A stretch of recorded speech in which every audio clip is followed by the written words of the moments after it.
Rabindranath Tagore University, Bhopal. NIRF ranked for 5 consecutive years. 2 कैदी फरार होने के बाद उत्तराखंड की जेलों में सुरक्षा व्यवस्था में बदलाव। बिना अनुमति नहीं होगा कोई भी आयोजन।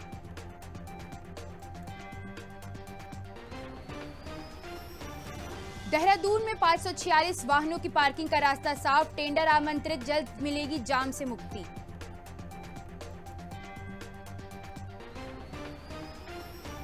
$350 से अधिक कॉम्प्लेक्स पर सीलिंग की लटकी तलवार। नियमों का उल्लंघन करने पर MDDM के नोटिस जारी। सरोवर नगरी में शरदकालीन सीजन परवान पर शीतकालीन तैयारी शुरू।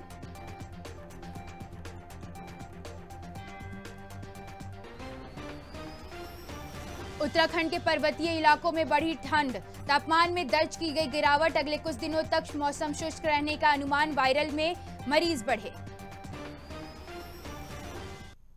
नमस्कार, खबर भारत 360 में आपका स्वागत है। मैं हूं माही सिद्दीकी और रुख करेंगे खबरों की ओर। उत्तराखंड में राष्ट्रीय लोक दल ने अपनी सक्रियता बढ़ाते हुए सदस्यता अभियान की शुरुआत की है। पार्टी ने पहली कार्यकारिणी का गठन भी कर लिया है। रालोद के प्रदेश अध्यक्ष राजेंद्र पटेल ने कहा है कि पार्टी निकाय चुनावों में अपने प्रयासों को अकेले लड़ने के लिए तैयार है और भाजपा के साथ कोई गठबंधन नहीं है। इस मौके पर गोविंद वाधवा को देहरादून महानगर अध्यक्ष बनाया गया है।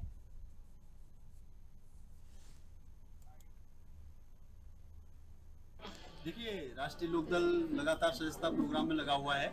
अभी पहले हमारी कार्यकारिणी का विस्तार होना था, तो पहली कार्यकारिणी का विस्तार हो चुका है और आने वाले समय में अभी हमारा सदस्यता प्रोग्राम लगातार चलेगा। आज हमारे वरिष्ठ समाजसेवी लोगों ने आज पार्टी ज्वाइन करी है। अपने तमाम समर्थकों के साथ वो यहाँ आए हैं, जिसमें हमारे रायपुर विधानसभा से 2022 का विधानसभा चुनाव लड़े थे सुंदर सिंह रावत जी आए हैं। हमारे महानगर में बहुत वरिष्ठ आदमी रहे हैं, गोविंद वाधवा जी ने पार्टी ज्वाइन करी है अपने समर्थकों के साथ में। सुनीता साहनी जी पिछले कई संगठनों में लगातार काम करती आई है, आज इन्होंने सबने पार्टी का साथ दिया है।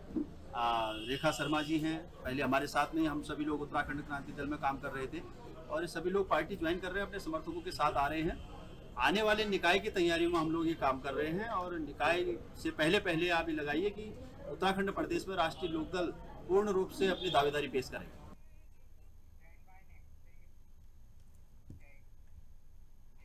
भारत कजाकिस्तान संयुक्त सैन्य अभ्यास कांजिन 2024 का 8वां संस्करण सूर्या विदेश प्रशिक्षण नोड औली उत्तराखंड में संपन्न हुआ है।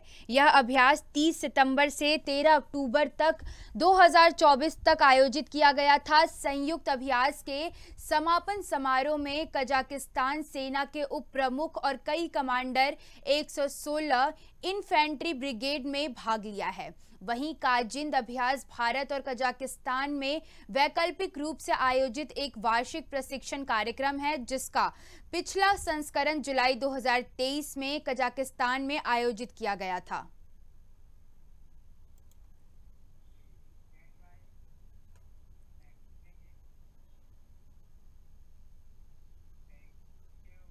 पूर्व मुख्यमंत्री तीरथ सिंह रावत ने कांग्रेस के तुष्टीकरण की राजनीति का आरोप लगाया है। वहीं दावा करते हुए कहा है कि कांग्रेस ने 58 वर्षों तक देश को सांप्रदायिक रूप से बांटा है और गरीब वर्ग को शिक्षित नहीं होने दिया है, जिससे देश पिछड़ा हुआ है। वहीं कांग्रेस भाजपा पर केदारनाथ की उपेक्षा का आरोप लगा रही है। वहीं रावत ने पीएम मोदी के नेतृत्व में देश की प्रगति की सराहना की है और कहा है कि यह वैश्विक स्तर पर मान्यता प्राप्त है।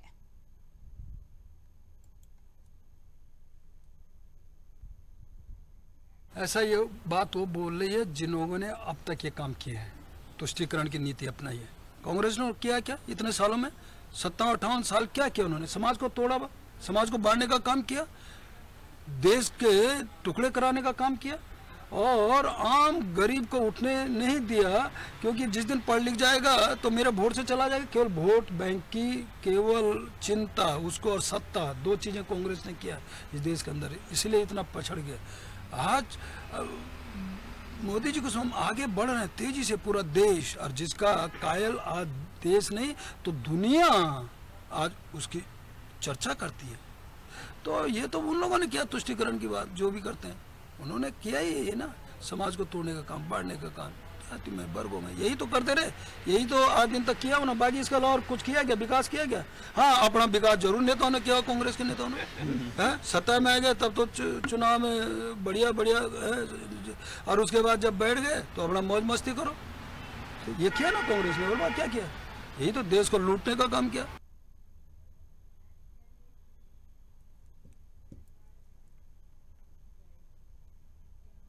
हरिद्वार के गोविंद घाट पर जैन समाज के द्वारा आयोजित महामृत्युंजय महाआराधना कार्यक्रम का समापन हो गया है, जिसमें भगवान महावीर की शोभा यात्रा भी निकाली गई है। इस दौरान जैन समाज के गुरु सुरतन सागर आचार्य जी महाराज ने बताया है कि महामृत्युंजय यज्ञ जैन समाज ने विश्व शांति के लिए और जैन समाज की उन्नति के लिए किया है।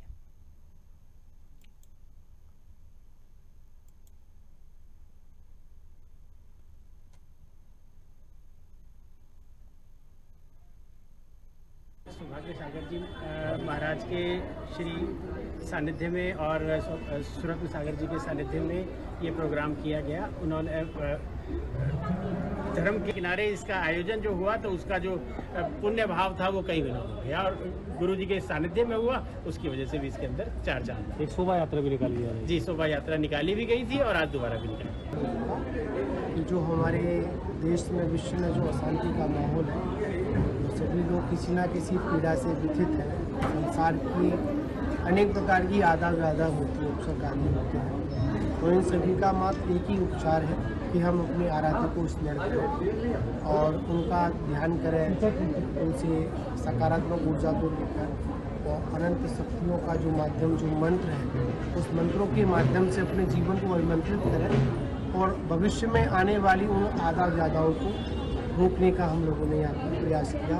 और जो पूरा विश्व आज युद्ध के कगार पर खड़ा हुआ है, तो आज हम सभी लोगों ने मिलकर, बहुत लोगों ने मिलकर एक ही प्रार्थना की कि इस देश की समस्या का समाधान या विश्व की समस्या का समाधान युद्ध नहीं है, वहाँ तो मात्र भगवान की आराधना, आपस में हितमिति प्रिय वचनों के साथ अपने सामंजस्य बैठा लें और हम लोग सुख शांति में से अपना जीवन व्यतीत करें। यज्ञ भी किया गया करीब यहाँ पर 5 दिनों से प्रतिदिन कभी कुछ ना कुछ, कभी सहस नाम का, कभी नवग्रह का, कभी महामृत्युंजय 20 मंत्रों का, अनेक अनेक प्रकार के मंत्रों का जाप यहाँ पर किया।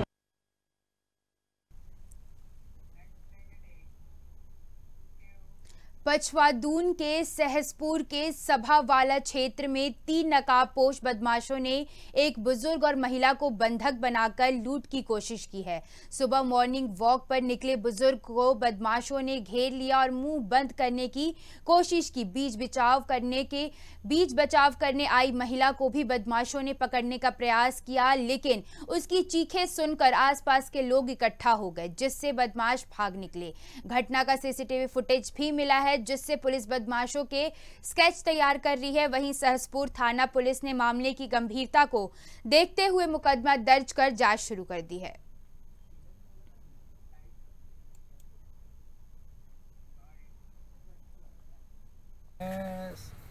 टहल रहा था सुबह 5:15 बजे, और उसी समय जो है ना, यहाँ से इधर से और यहाँ इस जगह था मैं, और एकदम मुझे जो ना वो कर लिया, मतलब एकदम गिराया इस तरह से, मेरे सिर में यहाँ चोट भी आया। गिरा के उन्होंने मेरे जो ना हाथ पैर बांधे, मुंह बांध दी ऐसे करके।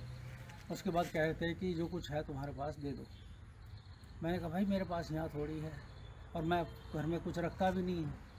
तो कहता तक ठीक है अंदर चलो। फिर मुझे ये घसीट के जो ना उधर जबकि दरवाज़ा यहाँ था, उधर ले गए पलट तरफ। उस दरवाजे से मुझे जो ना इतने वाइफ यहाँ उठी, तो उसके बाद उसने देख लिया और उसको वाइफ को भी इन्होंने कैप्चर कर लिया। और क्या कहते हैं, उसने वाइफ को मारे 2-4 थप्पड़ और जरा लाते भी। एक शमशेर सिंह जी जो कि रिटायर्ड रेलवे के कर्मचारी अपने आंगन में सुबह टहल लेते। ये करीबन घटना 5:15 साढ़े 5 की होगी। तो 3 अज्ञात युवक उनके आंगन में आते हैं और उनको देखे उनको उनके ऊपर कब्जा कर लेते हैं और उनके हाथ पैर बांध देते हैं तथा उनसे कहते हैं कि उनको घर की तरफ को ले जाके लूट, कहते हैं कि जो भी है वो सामान ला के दो। तो इतने में इनकी पत्नी उठ जाती है और उनके द्वारा शोर मचाने पर और वहाँ पे वो अपना कुत्ता भी छोड़ देती है, तो वो तीनों युवक भाग जाते हैं। तो घटना मतलब लूट का प्रयास किया गया है। इस संबंध में अभियोग पंजीकृत किया जा रहा है और हमारे द्वारा 3 टीमों का गठन कर दिया गया है और उनकी सरगर्मी से तलाश की जाए।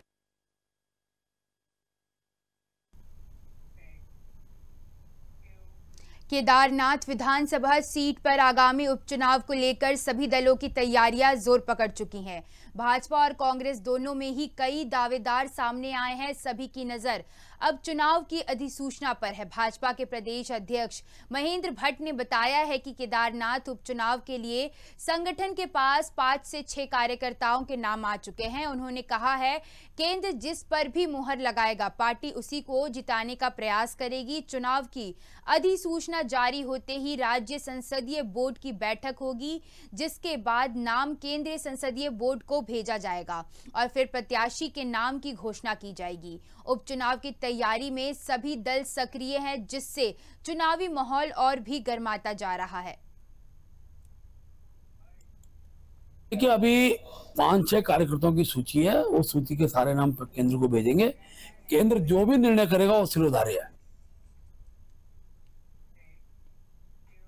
आय से अधिक संपत्ति मामले में घिरे कैबिनेट मंत्री गणेश जोशी की मुश्किलें कम होने का नाम नहीं ले रही हैं। विपक्षी दल लगातार उन्हें घेरने का प्रयास कर रहा है। वहीं पूर्व मुख्यमंत्री हरीश रावत ने मुख्यमंत्री धामी पर निशाना साधते हुए कहा है कि यह केवल गणेश जोशी का सवाल नहीं, बल्कि भाजपा में कई धन भक्षक हैं। उन्होंने कहा, मुख्यमंत्री धामी जानते हैं कि यदि एक के खिलाफ कार्रवाई की गई तो फिर किसे छोड़ेंगे। विजिलेंस ने कोर्ट मंत्री जोशी पर मुकदमा दर्ज करने की अनुमति मांगी थी, लेकिन अभी तक कोई जवाब नहीं आया है।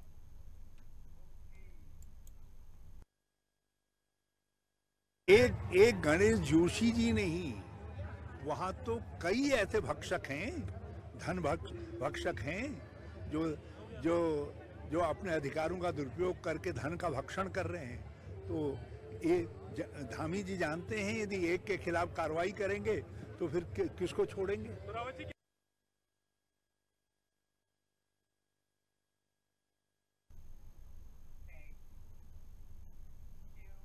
उत्तराखंड कांग्रेस के वरिष्ठ उपाध्यक्ष सूर्यकांत धस्माना ने प्रेस कॉन्फ्रेंस कर भाजपा सरकार पर निशाना साधते हुए कहा है कि सरकार ने उच्च शिक्षा विभाग को पलीता लगा दिया है।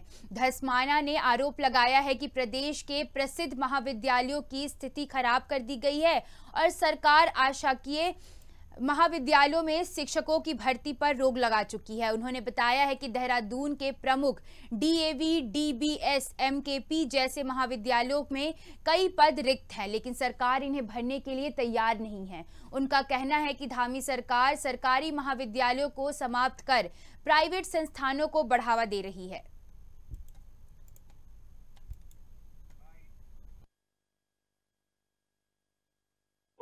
राज्य के एडेड कॉलेजेस हैं, उत्तराखंड के प्रीमियर इंस्टीट्यूशंस हैं, DAV college, DVS college, MKP college, SGRR college, MPG college, Mussoorie समेत पूरे राज्य के वो एडेड कॉलेजेस जिनमें शिक्षा बहुत सस्ती मिलती है, उच्च शिक्षा। आपको लॉ करना हो डीएवी कॉलेज से तो आप 11,500 रुपये में लॉ कर लेंगे 3 साल का, लेकिन आप वही लॉ करने प्राइवेट यूनिवर्सिटी में जाएंगे तो 4.5-5 लाख रुपया आपका लगेगा। सरकार की साजिश है कि इन एडेड कॉलेजेस को खत्म करो, प्राइवेट यूनिवर्सिटीज को बढ़ावा दो। 26 प्राइवेट यूनिवर्सिटीज पाइपलाइन में है, जिनको सरकार आने वाले समय में विधानसभा में एक्ट ला करके बनाने जा रही है। ये क्या साजिश है? आप इन तमाम प्रीमियर इंस्टीट्यूशंस को, नित्यानंद स्वामी राज्य के पहले मुख्यमंत्री यहाँ के काम चलाऊ सरकार के, वो डीएवी कॉलेज के अध्यक्ष रहे। यहाँ के तमाम बड़े बड़े लोग डीएवी कॉलेज से, डीबीएस कॉलेज से, एमकेपी कॉलेज से, एसजीआरआर कॉलेज से, इन कॉलेजेस से पढ़े हैं। उन प्रीमियर इंस्टीट्यूशंस को आप समाप्त करने की जो साजिश कर रहे हो, उसके खिलाफ हम महामहिम राज्यपाल को ज्ञापन देने जा रहे हैं। कल हमारी कांग्रेस पार्टी का एक हायर पावर डेलीगेशन बहुत जल्दी महामहिम राज्यपाल से मिलेगा, क्योंकि वो चांसलर है यूनिवर्सिटीज के, और जो 15 सूत्रीय मैंने आपको बातें बताई, चाहे नियुक्तियों का मामला हो, टीचिंग नॉन टीचिंग में, चाहे एड का मामला हो, एड समय पर नहीं मिलने के कारण 4-4 महीने तनख्वाह टीचर्स को नहीं मिल पाती, वो हमारा राज्य विषय है। पूरा इंफ्रास्ट्रक्चर इन तमाम प्रीमियर इंस्टीट्यूशंस का वो तबाह होता जा रहा है, जर्जर हो रहा है, उनकी देखरेख के लिए कोई सरकार की सहायता नहीं है। ये सारी बातें हैं जिनको लेकर के हम महामहिम राज्यपाल से राज्य की सरकार की शिकायत करें।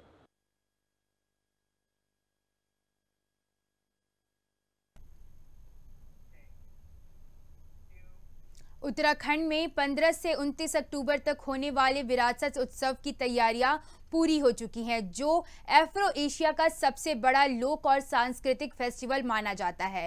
रीच के संस्थापक और आर.के. सिंह ने बताया है कि इस बार 30 से अधिक विभिन्न क्षेत्रों के कलाकार भाग ले रहे हैं, जिनमें से उज्बेकिस्तान के 4 कलाकार भी शामिल हैं। सुरक्षा के लिए होमगार्ड और पुलिस प्रशासन की निगरानी सुनिश्चित की जाएगी। यह आयोजन रीच संस्था द्वारा आयोजित किया जाता है। जैसा कि हमेशा से वो एरिया जो पूरा एक थाने के रूप में डेजिग्नेट हो जाता है और वहाँ पे एक ऑफिसर की पोस्टिंग होती है जो थानेदार का पावर के साथ होता है।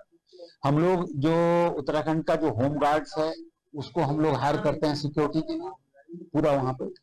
और मैं आपके जानिब से ये बता रहा हूँ कि जो जिसकी आप चर्चा कर रहे हैं उसके लिए अब हमको इस पे टिकट लगाना अनिवार्य हो रहा है विरासत में, क्योंकि एक तो बहुत सारे लोग आप में से आते हैं, कहते हैं कि वहाँ इतनी भीड़ होती है कि हम जाना नहीं चाहते, समझ गए। और इसमें क्या होता है कि जो एक्चुअल सुनने वाला आदमी है वो रह जाता है, वो नहीं जाता है। तो हमको यहाँ के आज से नहीं 4-5 साल से यहाँ के चीफ सेक्रेटरी, डीजीपी, सारे सब लोग कहते हैं कि आप लोग क्यों नहीं करते हैं, टिकट क्यों नहीं। ये जो भीड़ हो जाती है ओएनजीसी से, इस चूंकि हाथरस कांड के बाद ओएनजीसी से स्पेशली कहा गया, हम लोगों ने एफिडेविट हम लोगों को पुलिस ने करवाया और एक अलग ग्राउंड दिया गया कि जहां पर ये पार्किंग, क्योंकि इतनी भीड़ हो जाती है कि आप लोगों को भी देखते हो पहुंचने में दिक्कत होती होगी वहां पे। तो इसको ये हम सबों को सोचना जरूरी है। देखिए 30 साल तक रीच ने, विरासत ने फ्री किया, but there is no free lunch, you would appreciate. सब में खर्चा होता है, तो जब तक के थोड़ा बहुत मतलब 30% ही अगर कुछ आ जाए टिकट से, ये तो अब क्राउड छट जाए और जो सही सुनने वाले, सोचने वाले प्लान करके जाएंगे। तो ये हम कुछ हमारी प्लानिंग चल रही है और बुक माई शो और इन लोगों से बातचीत हम लोग कर रहे हैं और एक्सपर्ट्स हैं। सर एंट्री हो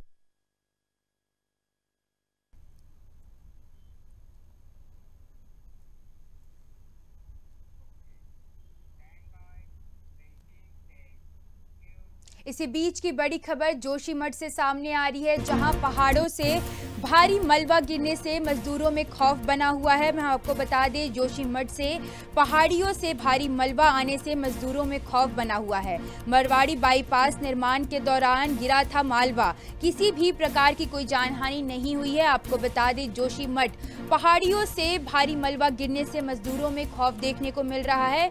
वहीं मारवाड़ी बाईपास के बाद निर्माण के दौरान मलबा गिरा था, वहीं किसी प्रकार की कोई जानहानि नहीं हुई है।